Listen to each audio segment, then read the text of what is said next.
Yemeni crisis, 2011 to 2018, background. The wave of protests known as the Arab Spring did not take long to arrive in Yemen after the Tunisian Revolution. Yemen was a poor country with a government widely acknowledged to be corrupt, with a large amount of weapons in private hands. By 2011, the country was already facing challenges from al-Qaeda-linked militants and separatists in the south and Saudi Shia rebels in the north. Yemen had only been unified since 1990, and deep divisions persisted between the north and south.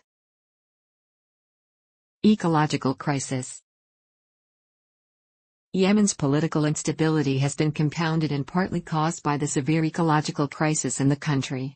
The average Yemeni has access to only 140 cubic meters of water per year for all uses, 101 gallons per day, while the Middle Eastern average is 1,000 cubic meters/year, and the internationally defined threshold for water stress is 1,700 cubic meters per year.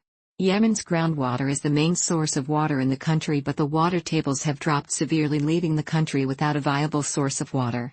For example, in Sana'a, the water table was 30 meters below surface in the 1970s but had dropped to 1,200 meters below surface by 2012. The groundwater has not been regulated by Yemen's governments. Even before the revolution, Yemen's water situation had been described as increasingly dire by experts who worried that Yemen would be the first country to run out of water. Agriculture in Yemen takes up about 90% of water in Yemen, even though it only generates 6% of GDP. However, a large portion of Yemenis are dependent on small-scale subsistence agriculture. Half of agricultural water in Yemen is used to grow khat, a narcotic that most Yemenis chew.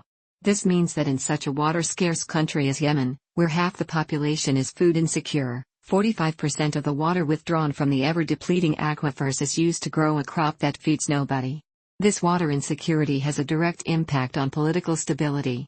Outsiders hear most about the proxy war between factions supported by other countries, but according to the Yemeni newspaper Al Thora, 70% to 80% of conflicts in the country's rural regions are water-related.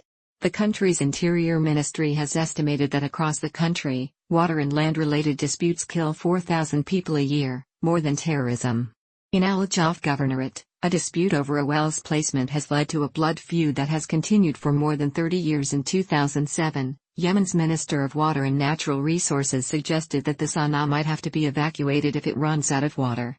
Although the government was unable to move the capital in an orderly and peaceful way, the war and political crisis has rendered Sana'a and most of Yemen into a battleground that people have been forced to flee.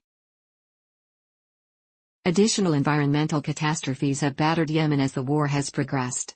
In late 2015, two historic cyclones struck the country. The first of these, Cyclone Chapala, struck the island of Socotra before hitting the port of Mukalla on Yemen's south coast, where it caused catastrophic flash flooding. This storm, combined with the following cyclone Meg, left enough moisture in the soil for locusts to breed.